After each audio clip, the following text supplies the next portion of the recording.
Hello, this is Douglas Bloch. I'm an author and mental health educator. Welcome to your Depression Recovery channel, where each week we talk about practical tools and coping strategies for healing from depression and anxiety. The title of today's video is "A Happy Memory Can Help You Fall Asleep." But of course, we have to tell our regular joke. I've been trying to organize a hide and seek tournament, but good players are really hard to find. Those of you who have followed me in this channel know that as someone who suffers from long-term depression, I've had sleep issues for quite some time. Now, these issues didn't start when I was 18 and I had my first depressive episode. No, they go way back into my early childhood, as far as I can remember, 4 or 5.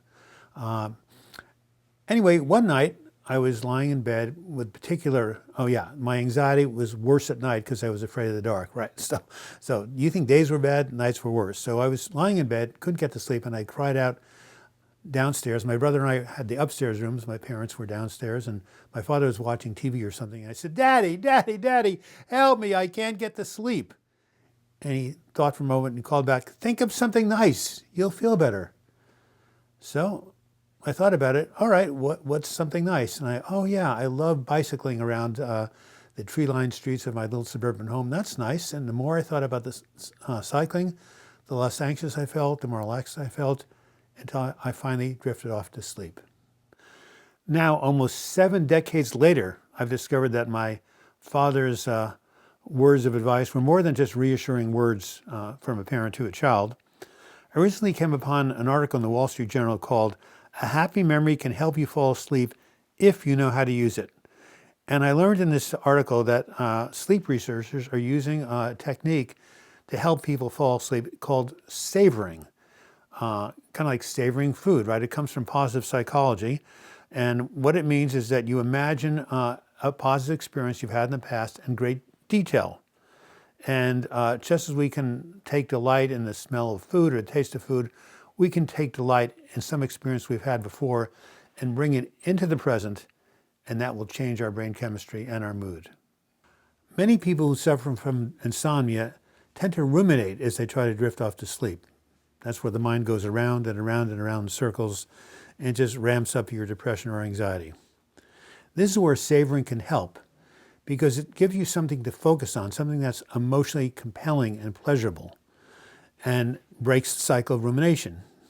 In the article, they talk about a person that has a high-stress job, and when he falls asleep, he imagines himself as a child taking a ferry across one of the Great Lakes. I think it was Lake Michigan, and he hears the sound of the engine, he smells the steam, the rushing water, the spray on his face. He just brings it back into 3D memory, and as he does so and loses himself in the memory, he relaxes and falls asleep.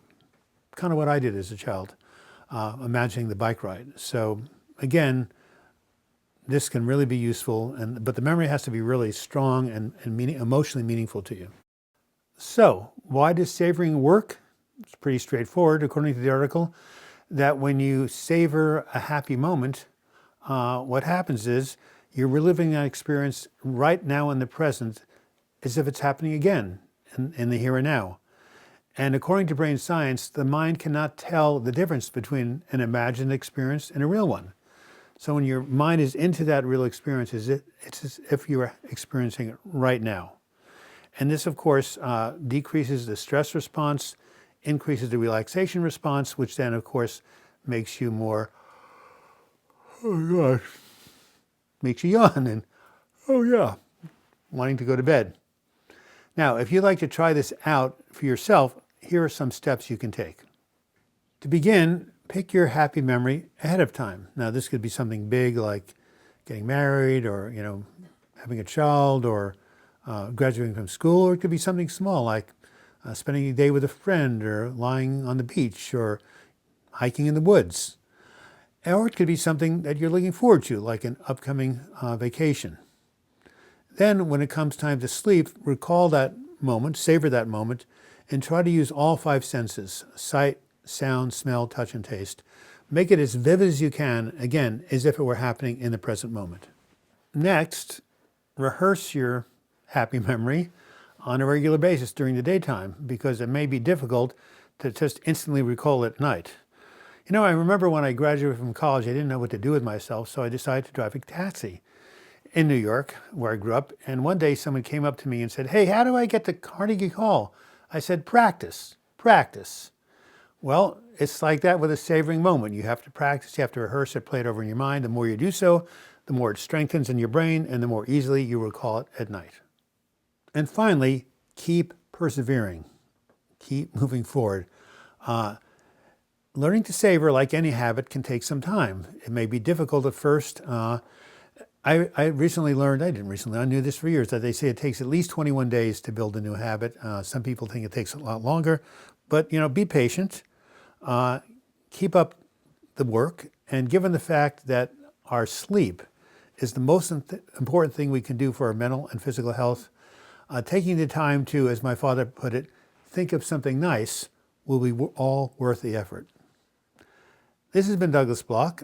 Thank you so much for watching. I hope you savored this video. Hee hee hee. And if you like it, give it a thumbs up. Also, leave your comment in the comments section. That always helps drive people and subscribers to the video. I notice our subscribers, after taking a precipitous fall, are now starting to climb back up again. Thank you. And if you want to subscribe to the channel, just click on my face or my photo in the closing credit. You'll be taken to the subscribe page, and you'll click on a bell to the upper right of the subscribe button. You can be notified every time we do a video or do a new live chat. And if you want to contribute to this channel and become a patron of it, simply click on the Patreon button and you'll be taken to my crowdfunding site. And until we meet again, I wish you the best in your mental health recovery. Thank you again for watching.